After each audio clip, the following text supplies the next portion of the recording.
Hey guys, what's going on? It's McCloud23 back to the video, and today I'm going to be talking about how you guys should start up your live series collections if you haven't really done so already. This video is geared towards more new players or people that just straight up aren't familiar with collections as much, like they haven't done them before, they've never fully finished them, or they're just kind of thinking to themselves, no, I can't complete these are too tough. If you fall into any of these categories, make sure you listen up because any of you guys out there can finish these collections and unlock Willie Mays. Some will take obviously longer than others, but you can still get this done and start off on the right foot. Easily, and I mean easily, you can probably get 15 teams done in the next week if you're focusing your stubs onto these teams. There are so many teams that straight up don't have diamonds that are just really quick to just complete that I don't know why. If you don't have any collections yet, you definitely got to get on it because there are some teams like the Orioles, the Giants. Their highest players are silvers, man. Obviously the reward is only gold, but you get XP and stubs along the way, and it's definitely worthwhile to go through this. Now, as much as it may seem kind of tedious, when you're doing these guys, you want to put in buy orders on every single card, yes, even the common cards. The reason being is that you're doing this so many times, you are saving thousands upon thousands of stubs if you do this for every single collection, every single player. It's definitely worth it because obviously you're not in a rush, you know. If I finish right now, let's say I finish the Brewers collection, you know, that won't get me that much besides, you know, a division, which would be kind of nice. I get Willie Stargell, but like I'm not going to get, you know, Gary Sheffield, so I'm not dying to get any of these done right now. But basically the main goal, guys, for you today is to try and find a collection that you can complete for like under maybe 5k. They're serious. Okay, the Cubs aren't one, but like there are some collections that you can do seriously under 5k. The Giants, easily, if you put in buy orders, this is going to be the cheap collection. And then of course we got the free agent collection. Now some of you guys might not really know what to do with this one. This collection is pretty much just here for extra stubs and XP because this doesn't obviously go towards Mickey Mantle. It's pretty much just free XP, man.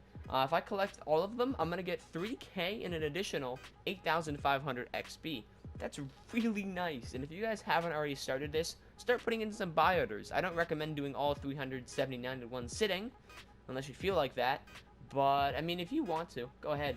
But yeah, this doesn't really take too long, especially if you're doing it in sessions. This is a huge collection. Definitely to do it, even though it doesn't apply to any of these.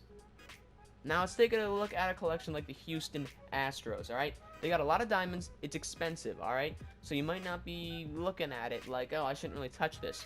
But you might not notice that you could probably collect 10 or 20 cards in this team. I mean, right now, what do I have? I have exactly 20 cards. I'd be locking in 3 golds, but I'm going to complete this collection anyway. So I'm going to do that. We're going to lock that in, and look at that. I've just earned a 200 stubs and 2,000 XP just by going to my collection and checking. That's literally all you need to do sometimes. Go through each team, man.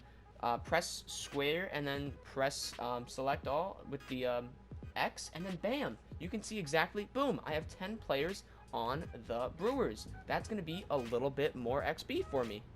And that's what you guys should be doing. Go through your collections just maybe like every other day. You forget sometimes that you get a certain card and you just don't lock them in because I'm planning on completing all the collections like I'm assuming you guys are too. So when I get a decent diamond, I'm just going to keep it because I'm going to do the collections anyway. So that's pretty much my goal when I'm doing these collections, man. There's a lot of cheap ones right now. Let's go over all the ones without diamonds. In the AL East, you got the Orioles, you got the Blue Jays, AL Central, you got the White Sox, the Tigers, the Royals, and the Twins. The AL Central is definitely the easiest one to complete. You got Walter Johnson. Definitely go through it. Definitely go through that one. Mariners, Rangers, Marlins are 3 easy ones as well. Of course, you got the Pirates and the Giants. Now, the rest of the collections right here, these all have diamonds. These are not easy ones.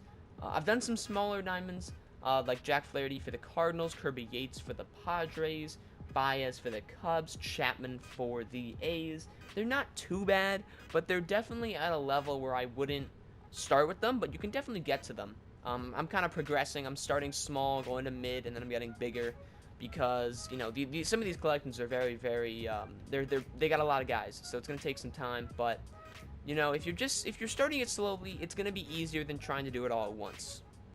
Taking a look at division awards and which ones you should go after if you want to do it that way. Roberto Alomar in the AL East, not a bad card, but not something you should probably be dying for. AL West, you get a pretty solid reliever in Billy Wagner. He's definitely going to help out your bullpen being a lefty arm. And with pitch speeds this year, he's not bad at all.